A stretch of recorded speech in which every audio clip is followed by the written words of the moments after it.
الحمد لله رب العالمين والعاقبة للمتقين والصلاة والسلام على سيد الأنبياء والمرسلين خاتم النبيين محمد وعلى آلہ وصحبہ اجمعین اما بعد۔ میرے دینی اور ایمانی بھائیوں، بزرگوں اور دوستوں، اللہ تعالیٰ نے آپسی محبت کو، یکجہتی کو، اتحاد کو بڑی نعمت قرار دیا ہے اور اپنے فضل اور انعامات کے تذکرے میں اس کا تذکرہ کیا ہے۔ چنانچہ قرآن مجید میں ارشاد ہے وَاذْكُرُوا نِعْمَةَ اللَّهِ عَلَيْكُمْ إِذْ كُنْتُمْ أَعْدَاءً فَأَلَّفَ بَيْنَ قُلُوبِكُمْ فَأَصْبَحْتُمْ بِنِعْمَتِهِ إِخْوَانًا، کہ تم اللہ کی اپنے اوپر جو نعمتیں ہیں ان نعمتوں کو یاد کرو جبکہ تم آپس میں ایک دوسرے کے دشمن تھے، تو اللہ نے تمہارے دلوں کو آپس میں جوڑ دیا اور اللہ کے فضل سے تم آپس میں ایک دوسرے کے بھائی بن گئے۔ تو دلوں کو جوڑنا، ایک دوسرے کے دل میں ایک دوسرے کی محبت پیدا کرنا، آپس میں ملائے رکھنا ایک دوسروں کو، یہ اللہ کے فضل ہی سے ہو سکتا ہے اور یہ اللہ کی بہت بڑی نعمت ہے جس کی وجہ سے معاشرے کے اندر سکون، اطمینان ہوتا ہے، امن کی زندگی ہوتی ہے، آپس میں ایک دوسرے سے مل جل کر رہنے کی وجہ سے معاشرے میں خیر اور برکت آتی ہے، معاشرہ طاقتور ہوتا ہے، معاشرہ ترقی کرتا ہے اور جو خیر ہو سکتا ہے ہر طرح کا خیر اسی کے ذریعے سے پہنچتا ہے۔ اسی لیے آپسی اختلاف اور انتشار کو کسی بھی امت کی موت قرار دیا گیا ہے۔ چنانچہ اس امت کے آخری دور کی جن کمزوریوں کا، قیامت کے قریب آنے والی جن کمزوریوں کا احادیث میں تذکرہ ملتا ہے، اس میں ایک کمزوری یہ بھی ہے کہ آپس میں ایک دوسرے کے ساتھ دل جڑے ہوئے نہیں ہوں گے، آپس میں ایک دوسرے کی محبت نہیں ہوگی، اختلاف اور انتشار امت میں ہوتا رہا ہے۔ اللہ کے رسول صلی اللہ علیہ وسلم نے خود پیشن گوئی دی تھی کہ افترقت الیہود علی 71 فرقہ وافترقت النصارى على 72 فرقة وتفترق أمتي على 73 فرقة او كما قال علیہ الصلاۃ والسلام۔ کہا کہ یہودی 71 یا 72 فرقوں میں بٹ گئے، نصارہ 71 یا 72 فرقوں میں بٹ گئے اور میری امت 73 فرقوں میں بٹے گی۔ یعنی اس امت کے اندر جو انتشار آئے گا، جو اختلافات پیدا ہوں گے، وہ یہود و نصارہ سے بھی بڑھ کر ہوں گے۔ اختلافات ہوتے آ رہے ہیں، ایک ہوتا ہے اختلاف، ایک ہوتا ہے افتراق۔ افتراق کا مطلب ہوتا ہے آپس میں جدائی، آپسی دشمنی۔ اختلاف کا مطلب ہوتا ہے کہ رائے کا اختلاف۔ صحابہ میں بھی بہت سارے ایسے مسائل تھے جس میں رائے کا اختلاف ہوتا تھا، ایک صحابی کی رائے دوسری صحابی کی رائے سے مختلف ہوتی تھی۔ حدیث کی کتابوں میں ہم پڑھتے ہیں، ایک حدیث بیان کی جاتی ہے، کہتے کہ فلاں صحابی کی یہ رائے ہے، دوسری حدیث بیان کی جاتی ہے، اس میں کہتے ہیں فلاں صحابی کی یہ رائے ہے۔ تو رائے میں اختلافات فقہی مسائل میں، رائے میں اختلافات سیاسی مسائل میں صحابہ میں بھی رہے، تابعین میں بھی رہے، خیر القرون میں بھی رہے، لیکن وہ اختلاف صرف رائے کے اختلاف تک رہا۔ اس اختلاف کی وجہ سے ان کے دل آپس میں الگ نہیں ہوئے، وہ آپس میں ایک دوسرے سے الگ تھلگ نہ رہنے لگے، اس کی وجہ سے ان کی مسجدیں تقسیم نہیں ہوئی، ان کی وجہ سے ان کے ادارے تقسیم نہیں ہوئے، اس اختلاف کی وجہ سے آپس میں رشتہ داری ٹوٹی نہیں، بلکہ سارے اختلافات کے باوجود وہ آپس میں ایک جٹ ہو کر رہے۔ یہاں تک کہ سیاسی مسائل میں بہت سخت اختلاف ہوا، حضرت علی رضی اللہ تعالیٰ عنہ اور حضرت معاویہ رضی اللہ تعالیٰ عنہ آپس میں جنگ تک کی نوبت آئی، لیکن صرف اختلاف سیاسی تھا، دل آپس میں جڑے ہوئے تھے، ایک دوسرے کا احترام باقی تھا۔ جنگ کے میدان میں ہونے کے باوجود جب جماعت کا وقت ہو جاتا، نماز جماعت سے پڑھنے کا وقت ہو جاتا، تو حضرت علی امام بنتے، دونوں فوجیں آپ کے پیچھے نماز پڑھتی، یہاں تک کہ حضرت حسین رضی اللہ تعالیٰ عنہ، ان کی تاریخ میں بھی لکھا گیا ہے جب ان کی فوج کربلا میں موجود تھی، دشمن کی بھی فوج موجود تھی، نماز کا وقت ہو گیا، حضرت حسین کی فوج کے ایک شخص نے اذان دی، تو حضرت حسین نے ان کی فوج کے جو ذمہ دار تھے ان سے کہا کہ آپ آگے بڑھیے، نماز پڑھیے۔ انہوں نے کہا نہیں، آپ کے ہوتے ہوئے کوئی اور امام نہیں بن سکتا، امامت آپ کریں گے، آپ کے پیچھے ہم سب نماز پڑھیں گے۔ تو جنگ کے میدان میں اختلاف کے باوجود دل ان کا آپس میں جدا نہیں تھا، دل آپس میں ملا ہوا تھا۔ چنانچہ تاریخ کی کتابوں میں ملتا ہے جب حضرت معاویہ اور حضرت علی کا اختلاف زور شور پر تھا تو روم کے بادشاہ نے حضرت معاویہ کو خط لکھا کہ آپ کے خلیفہ اور آپ کے درمیان میں اختلاف ہو گیا ہے، مجھے معلوم ہے، آپ میرے پاس آ جائیے، ہم دونوں مل کر ان پر حملہ کریں گے۔ حضرت معاویہ نے جب وہ خط پڑھا، تاریخ میں لکھا گیا اتنے سخت الفاظ میں جواب دیا جن الفاظ کو زبان پر لینا مناسب نہیں معلوم ہوتا، سخت الفاظ میں جواب دیا اور کہا کہ ہم چچازاد بھائی آپس میں لڑیں گے، لیکن اگر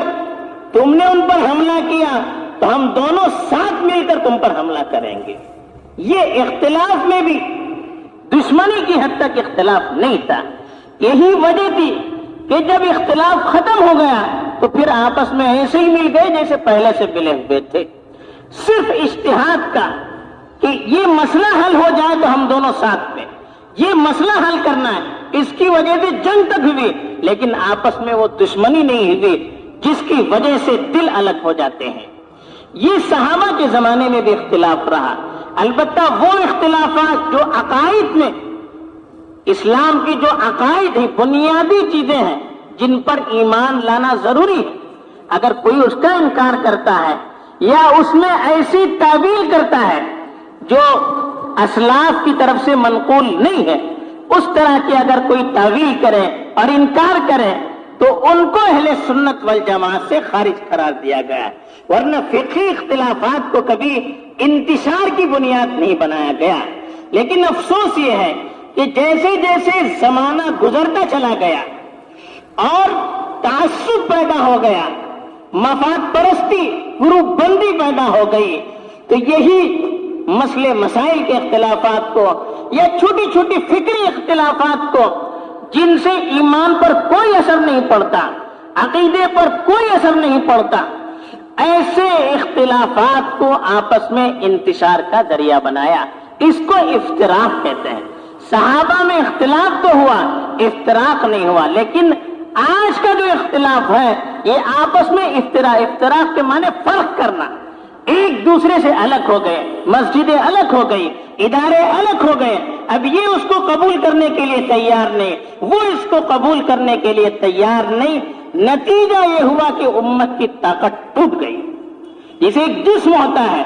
جسم کے ٹکڑے ٹکڑے کر دیا جائے، ہاتھ نکال دیا جائے، پیر نکال دیا جائے تو وہ جسم دشمن کا مقابلہ نہیں کر سکتا، اس لیے کہ اس کی طاقت کمزور ہو گئی۔ جب سارے اعضاء اس کے صحیح سلامت رہتے ہیں، مل کر رہتے ہیں، تو وہ سامنے والے کا مقابلہ کر سکتے ہیں، لیکن اعضاء کاٹ دیے جائیں تو اس کے اندر پھر مقابلے کی صلاحیت نہیں رہتی ہے۔ تو آج یہ حالت بن گئی، اور اس کی وجہ کیا ہے؟ اس کی وجہ بھی اللہ کے رسول صلی اللہ علیہ وسلم نے حدیث میں بیان فرمائی ہے کہ یخرج فی آخر الزمان اقوام اخوان العلانیہ اعداء السریرہ، کہا کہ آخری زمانے میں ایسے لوگ ملت میں ظاہر ہوں گے جو ظاہر میں تو آپس میں ایک دوسرے سے بھائی بن کر رہیں گے، لیکن دل میں ایک دوسرے کی دشمنی ہوگی۔ آپس میں ظاہر میں کوئی مسئلہ ہو تو مل کر رہیں، لیکن دل آپس میں ملے ہوئے نہیں، یہ اور زیادہ خطرناک ہے۔ صحابہ نے پوچھا وَكَيْفَ يَكُونُ ذَلِكَ، کہ اللہ کے رسول یہ کب ہوگا؟ کہا کہ یہ اس وقت ہوگا کہ جب آپس میں ایک دوسرا رغب بعضهم الى بعض ورهب بعضهم من بعض، کہ ایک دوسرے سے مفاد ہوگا اور ایک دوسرے کا ڈر ہوگا۔ کبھی تو مفاد ہوگا ظاہری میں، میرا فائدہ ہے تو دل نہیں ملا ہے، دل میں دشمنی ہے، تب بھی ظاہر میں محبت سے اس کے ساتھ ملیں گے، بات کریں گے۔ یا کبھی ڈر ہے سامنے والے کا کہ میں مخالفت کروں گا تو میری دشمنی اور بڑھ جائے گی، مجھے الگ تھلگ کیا جائے گا، مجھے معاشرے سے نکالا جائے گا، تو ڈر کی وجہ سے آپس میں مل جل کر رہتے ہیں۔ یہ ذاتی مفاد جب آتا ہے کہ اپنا فائدہ دیکھنا، اپنی منفعت دیکھنا، میری ترقی، میرا فائدہ، یہ جب دل میں آ جائے گا تو پھر آدمی ذرا سے بھی اپنے مزاج کے خلاف برداشت کرنے کے لیے تیار نہیں ہوگا۔ یہ وقت اب آ گیا ہے اور اس کی وجہ سے امت کو جس نقصان سے گزرنا پڑ رہا ہے وہ ہم اور آپ اپنی آنکھوں سے دیکھ رہے ہیں کہ کس طرح سے ہر طرف طاقت ہماری توڑی جا رہی ہے، کس طرح سے ہر طرف ہمیں ناکامی کا سامنا کرنا پڑ رہا ہے، کس طرح سے ہر طرف ہمارے مسائل کو اور ہمارے دین کی بنیادوں کو متزلزل کیا جا رہا ہے اور ہمیں اپنی شریعت تک پر عمل کرنے سے روکنے کی کوششیں ہو رہی ہیں، لیکن ہماری اپنی ایسی کوئی طاقت نہیں ہے، ایسی کوئی آواز نہیں ہے جو ایک جٹ ہو کر سامنے والے کو مرعوب کر سکے، سامنے والے کے دل میں اس کی وجہ سے خوف اور ہیبت بیٹھ سکے کہ ایک سب ایک ہیں۔ یہ طاقت ہماری ٹوٹ چکی ہے۔ آج اپنے مفاد کے لیے، اپنے فائدے کے لیے دین کے سلسلے میں، شرعی احکام کے سلسلے میں ہم منافقت کرنے کے لیے تیار ہو جاتے ہیں، ہم سودا کرنے کے لیے تیار ہو جاتے ہیں، ہم دشمنوں سے دوستی کرنے کے لیے تیار ہو جاتے ہیں کہ میرا فائدہ ہے۔ چھوٹے چھوٹے ادارے، چھوٹے چھوٹے محلے میں ایک دوسرے کے ساتھ مل کر رہنے کے لیے ہم لوگ تیار نہیں ہیں۔ یہ حالات جب ہو جائیں گے تو پھر نقصان کس کا ہوگا؟ حالانکہ اللہ کے رسول صلی اللہ علیہ وسلم نے تاکید کی کہ لا تباغضوا ولا تحاسدوا ولا تدابروا وكونوا عباد اللہ اخوانا، کہ مسلمانوں آپس میں ایک دوسرے سے ناراض مت رہنا، آپس میں ایک دوسرے کے خلاف حسد کر کے مت رہنا، آپس میں ایک دوسرے کے خلاف دشمنی کر کے پیٹ پھیر کر یہ الگ وہ الگ اس طرح سے نہیں رہنا، بلکہ اللہ کے بندو بھائی بھائی بن کر رہنا۔ یہ اللہ کے رسول صلی اللہ علیہ وسلم کا پیغام تھا ہمارے لیے۔ بلکہ اگر کچھ آپس میں انتشار ہوتا ہے، تناؤ ہوتا ہے، تو کہا گیا کہ ایک دوسرے کو جوڑنے کی فکر کیجیے، وَأَصْلِحُوا، آپس میں ایک دوسرے کے درمیان اصلاح کرنے کی کوشش کرو، ایک دوسرے کو جوڑنے کی کوشش کرو، ایک دوسرے کو آپس میں ملانے کی کوشش کرو، محبت کو بانٹنے کی کوشش کرو۔ اس کی ہمیں دعوت دی گئی ہے، توڑنے کی، انتشار کرنے کی، الگ کرنے کی، اختلافات کو بنیاد بنا کر جماعتیں الگ کرنے کی، مسجدیں الگ کرنے کی، ادارے الگ کرنے کی، اس کی ہمیں دعوت نہیں دی گئی ہے۔ یہ تو شریعت کی روح کے خلاف ہے۔ تو اس لیے آج اس کی بڑی ضرورت ہے، اجتماعیت کو عام کرنے کی ضرورت ہے، ایک جٹ ہو کر رہنے کی ضرورت ہے، آپسی انتشار کو ختم کرنے کی ضرورت ہے، دشمنیوں کو دفن کرنے کی ضرورت ہے۔ اور اللہ کے رسول صلی اللہ علیہ وسلم نے جیسے ملت کو ایک جٹ کر کے اس دنیا سے تشریف لے گئے تھے، اور جس طرح سے آپس میں سال ہر سال کی دشمنیوں کو ختم کر کے آپس میں ایک دوسرے کو ملا کر محبت میں آپس میں بھائی بنا کر چھوڑ دیا تھا، اس ڈگر پر آنے کی ہمیں ضرورت ہے. اس کے لیے اپنے نفس کو دبانے کی ضرورت ہے. میرے نفس کے خلاف فیصلہ ہو رہا ہے, میرے جذبات کے خلاف فیصلہ ہو رہا ہے, اس کو دبانے کی ضرورت ہے. اس لیے قرآن نے کہا کہ اصبروا کا, آپس میں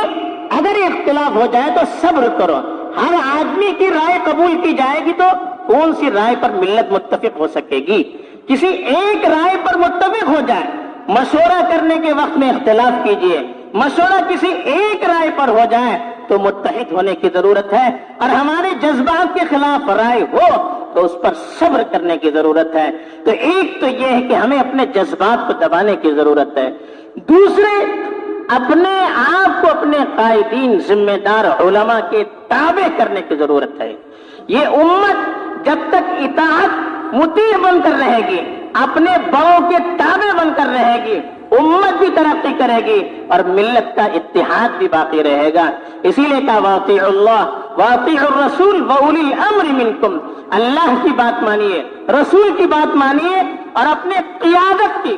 علماء, فقہاء اور سیاسی ملی جو قائدین اور رہبر ہیں, ان کی باتوں کو مان کر رہیے. اور تیسری چیز جو بتائی گئی وہ ہے شریعت کے مطابق پر چلیے, دین کے مطابق اپنے آپ کو لگانے کی کوشش کرنی ہے. اپنی مرضی کے مطابق چلیں گے, اپنے جذبات کے مطابق چلیں گے تو پھر اتفاق نہیں ہو سکتا. اتفاق ہونے کے لیے ہم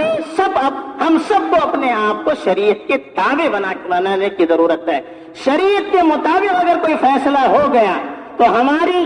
رائے اس کے مطابق ہو یا نہ ہو ہمیں قبول کرنا ہے. اللہ کے رسول صلی اللہ علیہ وسلم جب بیعت لیتے تھے تو اس میں کہتے تھے کہ فی المکرہ والمنشط,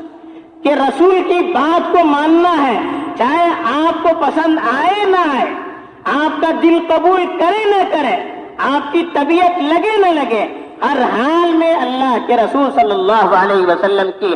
بات کو قبول کر کے ان کے تابع بن کر رہنا ہے. یہ تابع بننے کی صفت, شریعت کے مطابق چلنے کی صفت اور اپنے جذبات کو دبا کر رہنے کی صفت, یہ صفات اگر ملت کے اندر پیدا ہوگی تو آج بھی ملت متحد ہو سکتی ہے اور آپس میں ایک جٹ ہو کر ترقی کر سکتی ہے. اسی کو بنیاد بنا کر آپس میں جڑنے, اجتماعیت کے تابع رہنے, اپنے ذمہ داروں کے تابع رہ کر زندگی گزارنے کی ضرورت ہے. اللہ مجھے بھی توفیق دے, آپ کو بھی توفیق دے. آمین. وآخر دعوانا الحمد للہ رب العالمین.